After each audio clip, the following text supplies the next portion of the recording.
তীব্র শীত আর ঘন কুয়াশার কবলে চলতি মৌসুমের বোরো বীজতলা নষ্ট হয়ে যাচ্ছে। ধানের চারা পচন ধরেছে অনেক বীজতলায়। এই অবস্থায় বোরো আবাদ নিয়ে চিন্তিত কৃষকরা। একই সাথে ব্যাহত হচ্ছে সবজি চাষও। প্রয়োজনীয় ক্ষতিপূরণের ব্যবস্থা গ্রহণে কর্তৃপক্ষের কার্যকর পদক্ষেপ চান চাষিরা। এদিকে বীজতলা রক্ষায় নানা পরামর্শ দিয়ে যাচ্ছে কৃষি বিভাগ। ময়মনসিংহ, মেহেরপুর ও কুড়িগ্রাম প্রতিনিধির তথ্যচিত্রে ডেস্ক রিপোর্ট। নায়াসিনামাইড ও স্যালিসাইলিক সমৃদ্ধ লিলি ফেস ওয়াশ যা ফেসের ডেড স্কিন সেল দূর করে দেয় দ্বিগুণ ফাস্টার ব্রাইটেনিং।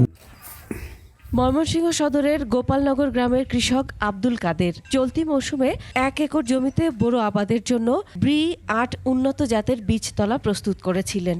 2 সপ্তাহ পর ধানের রোপণ শুরু হওয়ার কথা, কিন্তু তীব্র শীত ও ঘন কুয়াশায় বীজতলার চারা লালচে ও ফ্যাকাশে হয়ে মরে যেতে বসেছে। শুধু বোরোর বীজতলা না, ঘন কুয়াশায় জেলার সবজির আবাদ নষ্ট হতে বসেছে। চিন্তার ভাঁজ পড়েছে কৃষকের কপালে। ঘন কুয়াশায় এই বীজ সাদা হয়ে গেছে। এখন যে আমরা কেমনে এই বোরো আবাদ করবো? শাকসবজি আছে, এটা সবই অঙ্গ নষ্ট।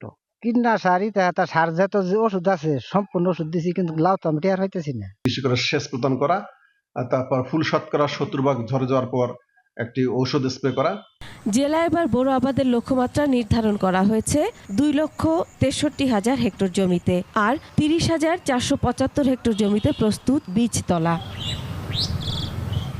তীব্র শীত ও ঘন কুয়াশার কবলে পড়েছে মেহেরপুরের বোরো বীজতলা। এ অবস্থায় বোরো ধানের চারা নষ্ট হয়ে যাচ্ছে। অনেক বীজতলায় পচন ধরেছে। দেখা দিয়েছে লক্ষ্যমাত্রা অর্জিত না হবার আশঙ্কা।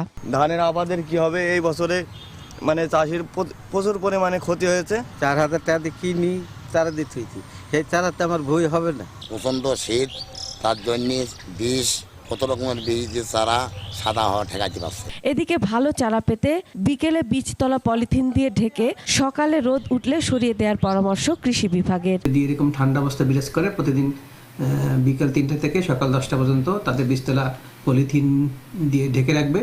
উত্তরের জেলা কুড়িগ্রাম। ঘন কুয়াশা ও শৈত্যপ্রবাহে বোরো ধানের বীজতলা লালচে হয়ে গেছে। বীজ পচে মরে যাচ্ছে, কোনো ওষুধে মিলছে না ফল।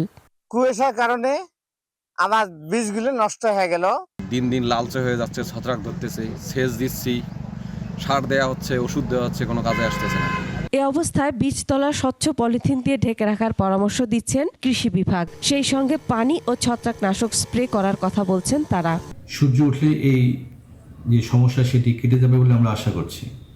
আমাদের মাঠ পর্যায়ের কর্মীরা কৃষকদেরকে সে পরামর্শ দিয়ে যাচ্ছে। কুড়িগ্রাম জেলায় এবছর বোরো আবাদের লক্ষ্যমাত্রা 1,17,365 হেক্টর জমিতে। এ পর্যন্ত বীজ তোলা হয়েছে 5,545 হেক্টরে। এর মধ্যে শীতে ক্ষতিগ্রস্ত 53 হেক্টর জমির বীজ তোলা। Masum আলিসা, desk report, 21 television.